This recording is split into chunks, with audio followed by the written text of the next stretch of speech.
Mesdames et messieurs, bonsoir. Voici les titres du journal. Les attaques terroristes enregistrées dans le nord du Bénin ont fait l'objet d'une session extraordinaire du Conseil des ministres ce jeudi.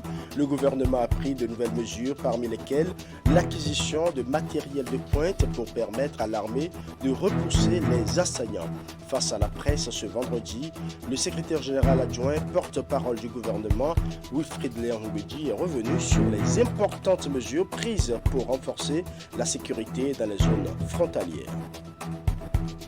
Le Bénin entre en possession des collections privées d'objets d'art du culte vaudou, le premier particulier ayant accepté de céder ses biens propres aux divinités et relevant de sa propriété privée, a officiellement remis les œuvres à l'État ce vendredi. Des objets qui seront destinés au Musée international du vaudou de Porto Novo en construction. Le point de la cérémonie dans ce journal. Nous parlerons également dans ce journal de l'atelier de renforcement de capacités initié à l'intention des élus communaux, autorités préfectorales et secrétaires généraux des départements. Il s'agit pour les participants de s'approprier le contenu du projet d'intervention et le rôle des élus dans la mise en œuvre des activités de la nutrition et le développement de la petite enfance. C'est la ville de Parakou qui abrite depuis jeudi cette activité initiée par le Conseil de l'alimentation et de la nutrition du Bénin en collaboration avec la Banque mondiale. Voilà pour le titre. Mesdames et messieurs, à nouveau, bonsoir. Face aux menaces terroristes enregistrées dans le nord du Bénin, le gouvernement a pris de nouvelles mesures, parmi lesquelles l'acquisition de matériel de pointe pour permettre à l'armée de repousser les assaillants. Le sujet a fait l'objet d'une session extraordinaire du Conseil des ministres ce jeudi et face à la presse ce jour vendredi, le secrétaire général adjoint porte-parole du gouvernement Wilfrid Léon-Ngudi est revenu sur les importantes mesures prises pour renforcer la sécurité dans les zones frontalières menacées par des groupes djihadistes non encore identifiés. Suivons ses explications. Ce qui est rassurant, et il faut le souligner de plusieurs traits, c'est que, comme le compte-rendu l'a indiqué hier, nos positions le long de nos frontières d'est en ouest sont restées infranchissables. Chaque fois que les assaillants ont essayé de s'en prendre à ces positions, ils ont dû rebrousser chemin. Vous savez que partout ailleurs où ces personnes s'installent pour développer leurs activités funestes, c'est précisément parce qu'il n'y a pas de présence de l'État ou il n'y a pas de réponse adéquate de la part de l'État et particulièrement des forces armées. Or, dans notre contexte, et pour ce qui est de notre cas, j'ai dit et je réitère que nous avons mis en place un dispositif depuis au moins 2 ans qui fait ses preuves et qui permet que chaque fois que ces tentatives se manifestent, elles se soldent par l'échec des assaillants qui, avec des pertes diverses, rebroussent chemin. C'est dire donc que la situation particulière du point triple va également faire l'objet d'un traitement spécifique, comme cela a été annoncé, et que nous avons bon espoir qu'avec la détermination, l'engagement de nos forces armées béninoises, lesquelles valeurs ont été réitérées hier, notre pays continuera d'être un havre de sécurité et de paix pour que les actions de développement entreprises continuent à se mener afin que les progrès enregistrés, nous les capitalisions, que nous les renforcions et qu'au fil des années, nous puissions effectivement approcher les standards les plus élevés en matière de bien-être des populations. Le Bénin va continuer à discuter avec ses partenaires, aussi bien de la sous-région que d'ailleurs. Et à cet effet, je peux vous dire que nous ne sommes pas seuls. Le Bénin n'est pas seul. Dans cette affaire-là, nous avons le soutien de l'Union européenne, de la France, des États-Unis et d'autres. Comme nous discutons avec les pays de la sous-région parce qu'il s'agit en l'espèce de mutualiser les moyens. Vous avez bien vu que c'est un phénomène transfrontalier. Aucun pays à lui tout seul ne peut envisager d'y faire face efficacement, sachant que tant qu'il n'est pas réglé ailleurs, il peut toujours se reproduire chez d'autres. Et donc, c'est une cause commune. Le porte-parole du gouvernement a également levé un coin de voile sur l'exposition des trésors royaux à la présidence de la République. Tout est fin prêt et le public y sera autorisé dès le 20 février prochain. En attendant, de plus amples informations à fournir par le ministre de la Culture et du Tourisme, Wilfried Léon-Béji, a partagé avec les hommes des médias le programme du déroulement de cette exposition qui fera également appel à des œuvres d'artistes contemporains. Suivons ces explications. Je voudrais vous dire ici que l'exposition de nos trésors royaux, couplée en même temps d'œuvres d'art contemporain, est sur le point de démarrer. La semaine prochaine, donc dans une semaine précisément, cette exposition va s'ouvrir. Tous les préparatifs ont été rondement menés. Nous sommes prêts. Et j'ai le bonheur donc de vous annoncer, et à travers vous, à l'ensemble de nos concitoyens, ainsi qu'aux étrangers, chez nous ou qui viendraient d'ailleurs, leur dire que cette exposition, elle va effectivement démarrer le 19 prochain, mais elle va être ouverte formellement au public à partir du 20, le 20 février. Et à cet effet, il faut déjà retenir qu'il sera possible de visiter les œuvres. Et à l'occasion, vous apprécierez la profondeur du génie de nos artistes d'hier comme d'aujourd'hui. Il sera possible donc de visiter ces œuvres les jeudis et vendredis de 15h à 18h30, les samedis et dimanches de 10h à 18h30, et puis pour les amoureux du soir, les noctambules, il va y avoir une session mensuelle nocturne, notamment le dernier samedi du mois, de 19h à 22h. Toutes les dispositions sont prises pour faciliter le moment à ceux qui viendront apprécier ces œuvres, apprécier le travail de nos artistes, encore une fois, d'hier et d'aujourd'hui, parce que vous savez que le gouvernement a fait fort d'organiser cette exposition dans le but de faire un lien entre le passé et le présent, afin que nos artistes contemporains, qui ne sont pas moins valeureux que ceux dont les œuvres nous ont été restituées, soient également mis à l'affiche. Restons dans la rubrique des œuvres d'art pour préciser que le Bénin entre en possession d'une collection privée d'objets d'art du culte vaudou. Le premier particulier ayant accepté de céder ses biens propres aux divinités relevant de sa propriété privée a officiellement remis les œuvres à l'État ce vendredi. Des objets qui sont destinés au Musée international du vaudou de Porto Novo en construction. Le point de la cérémonie dans ce reportage. Je souhaite que les autres collectionneurs suivent mon exemple. 86 objets cultuels et culturels du Bénin deviennent par cet acte propriété publique remise au directeur général de l'Agence nationale de promotion et de développement du tourisme. C'est ce collectionneur implanté au pays depuis plusieurs années qui accepte en premier de rendre à l'État béninois contre francs symboliques ses biens lui appartenant. Depuis 35 ans, je vis avec ça. C'est ma passion et j'ai envie de ce domaine. Mes activités professionnelles, petit à petit, j'arrête. Je peux dire, j'ai envie de m'occuper de ma passion, de promouvoir, conserver cette belle patrimoine, cette beauté africaine qui est l'art africain pour les générations nouvelles. Il s'offrait à nous différentes techniques juridiques et la plus simple, la plus définitive est celle que nous avons choisie. Donc nous avons choisi la vente à 1 franc symbolique qui met fin définitivement à la propriété de l'ancien par la propriété du nouveau. Destination prochaine de ces objets, Musée international du vaudou de Porto Novo, dont les travaux sont en cours. Une fois le chantier finalisé, ils vont intégrer le patrimoine de ce temple de l'histoire vaudou du Bénin.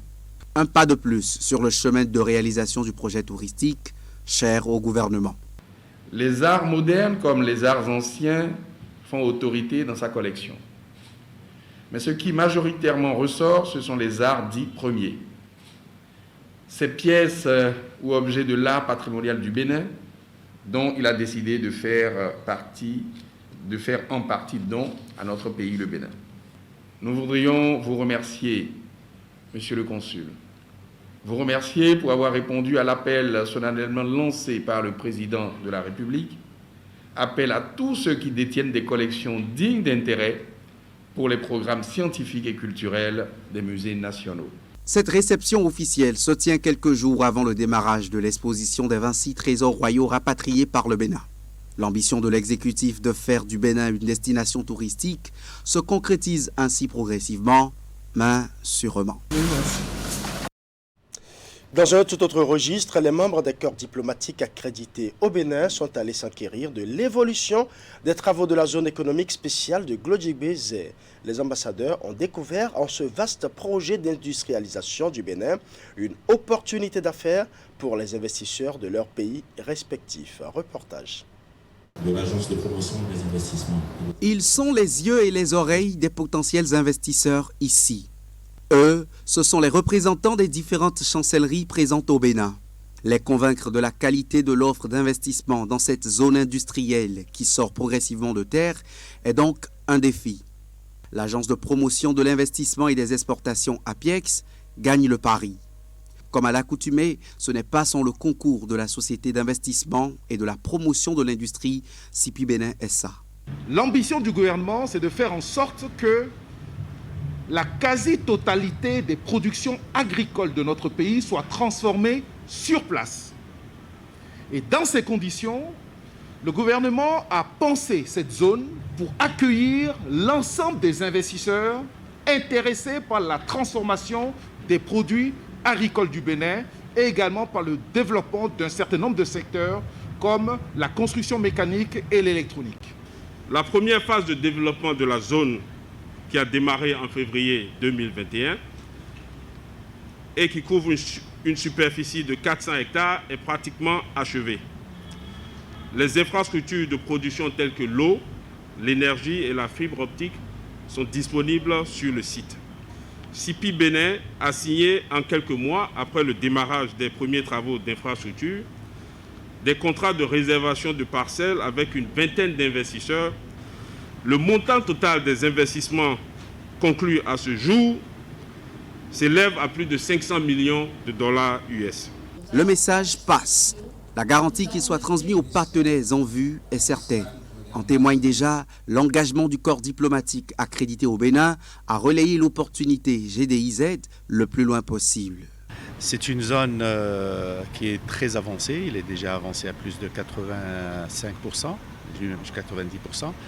Toute l'infrastructure était impressionnante, les routes, les choix des différentes industries agroalimentaires, industrie textile, industrie de fabrication électrique. Donc c'est les meilleurs des choix qu'un gouvernement peut faire. On est en train de travailler sur l'organisation d'un forum des hommes d'affaires maroco-béninois dans les mois qui viennent. On a été malheureusement arrêté à cause du Covid, la fermeture des frontières marocaines. Elles viennent d'être ouvertes depuis 2 jours. La découverte de la zone industrielle de Glodjibé-Zé est un balai ouvert à tous les maillons de la chaîne économique locale depuis quelques semaines. Occasion pour l'APIEX et la CIPI Bénin SA de faire toucher du doigt l'imminence de la concrétisation de cette révolution en ce qui concerne l'industrialisation du Bénin.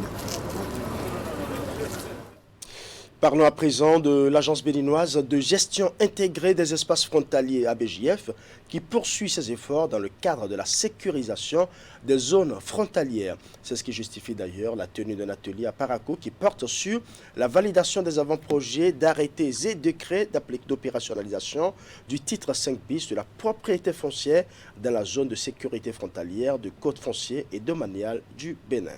Le point avec René Soglo.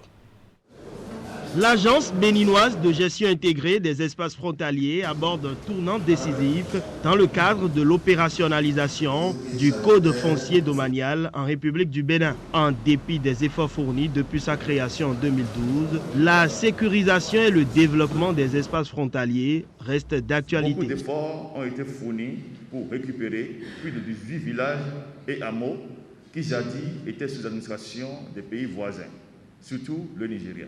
Cette situation a perduré jusqu'à l'introduction du titre 5 bis dans le Code foncier domanial en 2017 sous l'initiative de l'Agence béninoise de gestion intégrée des espaces frontaliers. L'activité qui nous réunit aujourd'hui s'inscrit dans une démarche inclusive de prise en compte des spécificités de chaque commune frontalière pour finaliser les tests proposés avant un compte rendu au gouvernement. Ce premier atelier de validation des avant-projets d'arrêté et de décret d'application du titre 5 bis du Code foncier domanial en République du Bénin permettra de renforcer les dispositions déjà en vigueur. Cette initiative cadre parfaitement avec la mission du chef de l'État. Le président Patrice Talon, dont le souci est de préserver et de sécuriser nos espaces frontaliers. En témoigne l'adoption des statuts de l'Agence béninoise de gestion intégrée des espaces frontaliers à Béziers par le Conseil des ministres et la réaffirmation du rôle de la mission de l'Agence dans la mise en œuvre de la politique frontalière de l'État. Ces assises permettront de mettre en place un cadre réglementaire adéquat en vue de la gestion et de la sécurisation des zones frontalières du Bénin. Alors à présent à Lokossa, dans le département du Mono, où la préfecture a abrité ce mercredi une séance de sensibilisation sur la lutte contre le tabagisme. Organisée par l'ONG Initiative pour l'éducation et le contrôle du tabagisme et la plateforme Alt Tabagisme des OSC du Bénin, cette séance a mis le doigt sur les méfaits du tabagisme. Elle a aussi permis aux organisateurs d'apporter leur soutien aux préfets des départements du Mono et du Koufo dans leur lutte contre la commercialisation et la consommation de la chicha dans les lieux ouverts au public. Geoffroy Messan pour plus de précisions. Elle va présenter sa communication et nos échanges vont porter. Un soutien d'Auteuil pour les préfets des départements du Mono et du Koufo dans la lutte contre le tabagisme. Il s'agit de celui de l'ONG Initiative pour l'éducation et le contrôle du tabagisme, IECT, et de la plateforme Alt Tabagisme des OSC du Bénin. Une aide qui a pris la forme d'une campagne de sensibilisation dont l'une des activités est cette séance.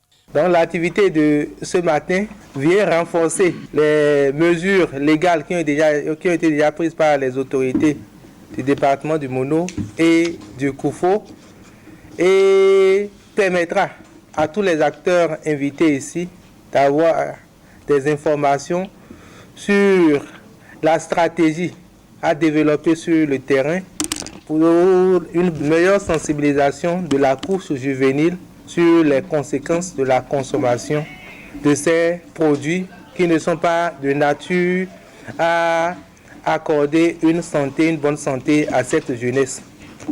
La guerre sans merci déclenchée il y a environ 1 an dans la région pour lutter, entre autres, contre la commercialisation et la consommation de la chicha dans les lieux ouverts au public à travers des arrêtés préfectoraux a été saluée.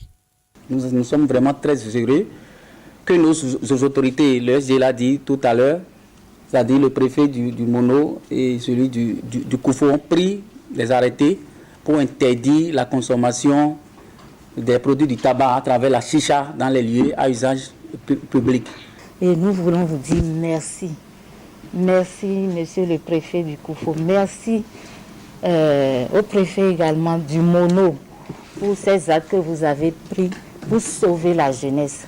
Autorités locales, acteurs de la société civile, responsables d'associations, de jeunes, agents de santé, flics et autres qui ont été conviés à cette rencontre ont eu droit à 2 communications. L'une sur les méfaits du tabagisme et le lien entre le tabac et la Covid et l'autre sur la loi 2017-27 relative à la production, au conditionnement, à l'étiquetage, à la vente et à l'usage du tabac, de ses dérivés et assimilés en République du Bénin.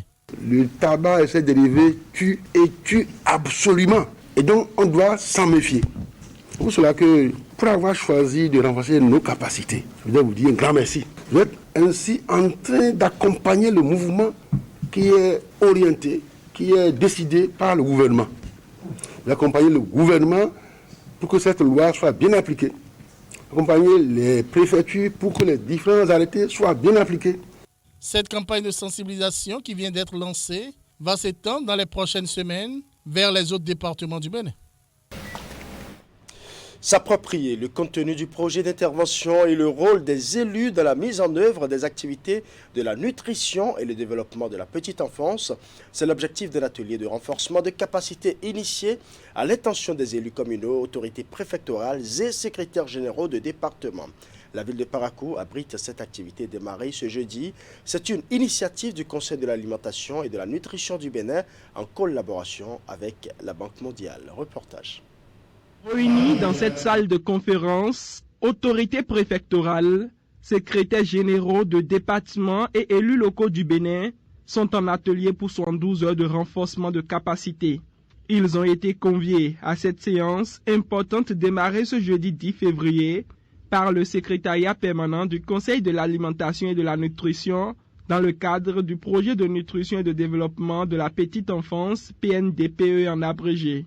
Cette rencontre est une initiative louable qui vient à point nommé selon le représentant du préfet du Borgou. Il en veut pour preuve la tenue de cet atelier à la veille de l'élaboration du plan de développement 4e génération. J'apprécie donc à sa juste valeur l'initiative du présent atelier qui vient à point nommé à la veille de l'élaboration de la 4e génération des plans de développement communaux. Point n'a besoin de vous rappeler les nombreux défis liés à la nutrition et à l'épanouissement de la petite enfance dans vos communes.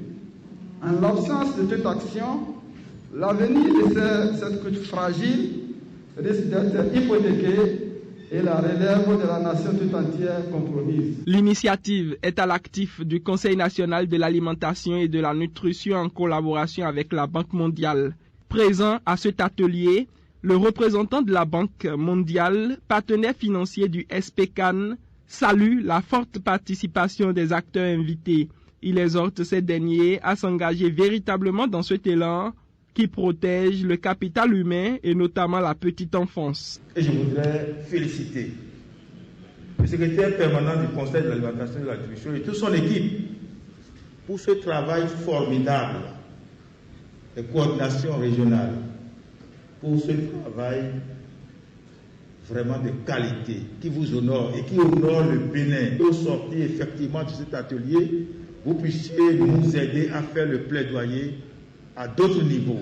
Ce n'est plus à votre niveau, à d'autres niveaux. Plusieurs défis attendent donc les élus communaux et les autorités préfectorales pour la protection de la couche vulnérable que représente l'enfance. C'est d'ailleurs pour cette raison que le secrétaire permanent du CPN dit attendre des bénéficiaires une participation attentive. Nous espérons que les présentes assises d'une durée de 2 voire 3 jours permettront de recentrer le débat relatif aux priorités dans le domaine et une amélioration de la coordination des interventions à travers une mobilisation et un meilleur déploiement des ressources en faveur des activités de la nutrition. Les travaux de cet atelier prennent fin samedi 12 février 2022. À ce moment-là, les participants venus de 42 communes seront suffisamment aguerris pour relever le défi, celui de la nutrition et du développement de la petite enfance. Dans un autre registre de l'actualité nationale, les membres de l'Académie nationale des sciences, arts et lettres du Bénin étaient en visite ce jeudi à l'unité de recherche en microbiologie appliquée et pharmacologie des substances naturelles de l'université d'Abomey-Calavi. Objectif, voir l'état de fonctionnement de ce futur centre d'excellence créé pour apporter des solutions aux problèmes de santé publique. Les visiteurs sont repartis satisfaits, comme vous allez le constater dans ce reportage signé Narcisse Alossé. Les responsables de l'Académie nationale des sciences, arts et lettres du Bénin, dans les locaux de l'URMAFA, ont tenté unité de recherche en microbiologie appliquée et pharmacologie des substances naturelles de l'université d'Abomey-Calavi. Sur invitation des responsables de l'URMAFA, Ils sont venus apprécier l'état de son fonctionnement. C'est avec beaucoup d'honneur que nous apprenons à leur côté en fait les rudiments de ce métier, de cette passion, et c'est tout à fait logique qu'on puisse les inviter à nous accompagner en fait dans nos activités, qu'on puisse les inviter pour recueillir leurs expériences. L'Académie nationale des sciences, arts et lettres du Bénin répond avec plaisir à cette invitation, essentiellement parce que ce qui se prépare ici rejoint l'une de ses missions principales, à savoir encourager et promouvoir la recherche scientifique effectuée au Bénin. Une mission accomplie avec passion et abnégation au prix de lourds sacrifices. Le personnel se manifeste à travers un don de soi, investissant même ses indemnités dans le fonctionnement du centre. Tout ce qui est ici, c'est beaucoup d'investissement personnel de la part de chaque membre, et c'est heureux de voir que les jeunes, même au plus bas niveau, ont compris qu'il faut seconder les efforts du gouvernement au lieu tout le temps d'attendre l'inverse. Au bout de ces efforts, les résultats des recherches fondamentales, biomédicales et de santé publique dont les populations ont besoin. Des résultats montrés aux hôtes du jour au cours de cette visite guidée dans les différents compartiments du centre. J'ai été favorablement impressionné parce que j'ai vu, ils n'attendent pas l'aide de l'État. Parce qu'il y a des chercheurs qui attendent que l'État amène tout. Or, l'État, comme lui-même l'a dit, l'État a d'autres priorités. C'est vrai, pour l'État, la science est une priorité, la recherche scientifique est une priorité. Mais nous devons faire l'effort d'aller chercher. Créée en 2017, l'unité de recherche en microbiologie appliquée et pharmacologie des substances naturelles est placée sous l'école polytechnique de l'université d'Abomey-Calavi. Une quarantaine de personnes assurent son fonctionnement avec un credo, faire de la science un véritable levier de développement au Bénin. La place de Novicha de Grand Popo a abrité ce jeudi une formation sur le thème « Opportunités d'assistance aux entreprises, opportunités d'emploi aux jeunes diplômés ». C'est une initiative conjointe de l'Association pour le développement de Grand Popo, la mairie de la commune, le projet spécial d'insertion dans l'emploi et l'Agence nationale pour l'emploi ANPE. C'est un atelier de formation et d'information pour faire reculer le taux de chômage dans la commune de Grand Popo. Geoffroy Messin pour plus de précisions. Des jeunes de Grand Popo sont réunis ici et subissent une formation sur opportunités d'assistance aux entreprises, opportunités d'emploi aux jeunes diplômés. Ils sont regroupés pour l'occasion à la place Novicha de la cité balnéaire de Grand Popo, au sud-ouest du Bénin. L'initiative est à mettre à l'actif de l'Association pour le développement de Grand Popo et la mairie de Grand Popo. L'Association pour le développement de Grand Popo a pour habitude d'œuvrer effectivement auprès des autorités communales, mais également auprès des autres associations, à la défense non seulement des intérêts de nos populations, mais également se veut le porte-parole des doléances et des attentes de nos populations auprès de cette autorité. Cette séance se veut une réponse apportée à une importante attente de la jeunesse de Grand Popo, celle de l'insertion dans l'emploi. Dans cet exercice, l'Association pour le développement de Grand Popo a eu comme partenaire le projet spécial d'insertion dans l'emploi, PSIE, et l'Agence nationale pour l'emploi, ANPE. Ce qui est important pour le jeune, c'est le talent. Ce n'est pas le diplôme. Excusez-moi. Je ne dis pas de ne pas avoir le diplôme. N'allez pas dire que j'ai dit que le diplôme n'est rien. Je n'ai pas dit ça. J'ai dit, même si tu as le doctorat, ce qui est important, c'est le talent. Et le talent, vous savez ce que c'est? C'est l'aptitude que vous avez naturellement à faire quelque chose. Vous n'avez même pas besoin d'avoir un diplôme en ça. Alors, chacun de nous assis ici a au moins un talent. Ce qui est important et qu'il faut rechercher, c'est quel est mon talent. Toutes les fois qu'un individu essaye de faire le métier de son talent, il réussit.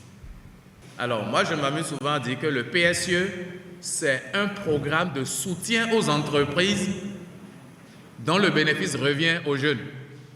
Si l'entreprise ne demande pas, le jeune n'a pas d'emploi. Donc, ce qui fait que nous, particulièrement dans notre équipe de projet, notre clientèle, ce sont les entreprises.